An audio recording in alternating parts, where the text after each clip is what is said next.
Public housing, lack of it, is a public health crisis.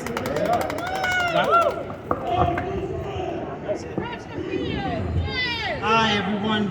Thank you all for being here.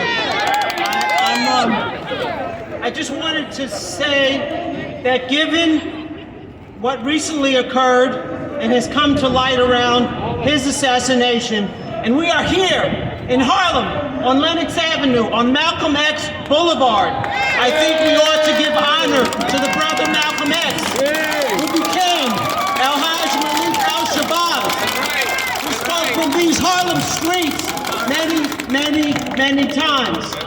And we're standing here today, and we have been, as grassroots activists and leaders, we're continuing that street presence that Malcolm so proudly built. I want to thank you for inviting me, Russell Taylor, Earl, everyone, thank you. I'm Dr. Jesse Fields. I work here in Harlem. I've been a primary care physician here in the Harlem community for about 3 decades. And I'm an activist with the Committee for Independent Community Action, which was founded by Dr. Lenora Fulani about a decade ago to give power to the grassroots and to support the people who live in public housing.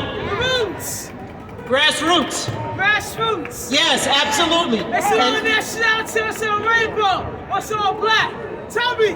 Absolutely. And we were founded to bring together the people who live in public housing with people who don't live in public housing around this city and country to build a movement in support of the residents of public housing to have the power to improve their housing and to make it possible for them to run their buildings, to have resident management, and most of all, to keep public housing public. We know that the COVID-19 pandemic has been having a disproportionate impact on communities of color here and across the country. The residents of public housing in New York City and across the country are majority people of color. Black, Latinx, Asian, people of color. 400,000 to 600,000 people live in New York City public housing, and they include many essential workers. And it was the conditions in communities of color and in public housing before the pandemic that made the people in our communities and communities of color so vulnerable to COVID-19. The failures of the New York City Housing Authority, NYCHA, their failures to meet health and safety standards, their neglect of the residents, NYCHA's corruption and cover-ups, and not addressing the health issues in the developments, the leaks, the mold, the lead, the absence and lack of utilities. These are health issues. This is a health crisis. These conditions have continued over time. And I know, as I'm sure you also know, that health and housing are seamlessly intertwined, that the housing environment in which you live and the condition of your health, both physical health and emotional health, are inseparable. Yes, they are. Keep public housing public. Keep public housing public. If you live in an environment with lead paint and you're a young child, you may be lead poisoned and suffer irreversible neurologic damage. That's what's been happening in NYCHA. If you live in housing with leaks and mold, you may develop asthma or other respiratory conditions, especially if you're young, but it can happen at any age. Illness often results from unsafe conditions, from stress, and from the stress of not having hot water. A patient of mine just told me yesterday, she lives in NYCHA. There's no hot water, there's no heat.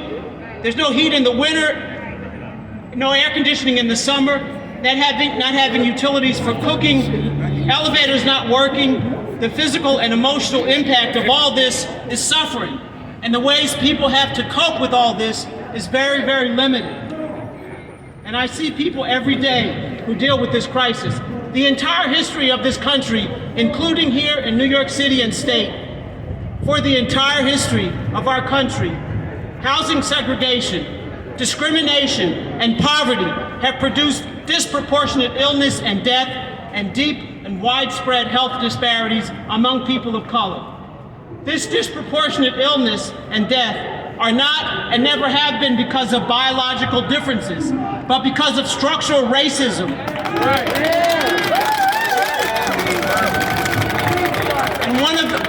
most impactful, historic, and ongoing forms of structural racism is the housing policies of this city and country. This country, from the 30s, the 40s, the 50s, the 60s, has had a racist housing policy in which African Americans could not buy homes in the suburbs. That's how this crisis started. When public housing first began, it was exclusive for white, middle class, and working class people. And then they came up with the Federal Housing Administration, which gave mortgages discriminating against African Americans. They gave mortgages only to whites, not to people of color. And they built, the first time public housing was built, it was only built, there was white designated housing, and some, as a side thought, as an afterthought, were for African Americans. Well, what happened?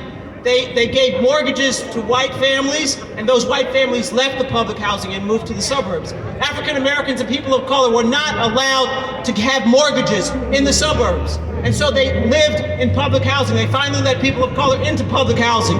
And it filled up with people of color. And then the government abandoned the cities, and industries left the cities for the suburbs. And communities became poorer and poorer. And I'm being told to stop, so I'm gonna stop. What I wanna say is that there's a connection between housing and health. And there is a connection. They're both organized around profit. We have to change that. The New York bill would stop that for health. We have to change it for housing as well. The other connection is that they have siloed our issues. We have to come together. That's another link.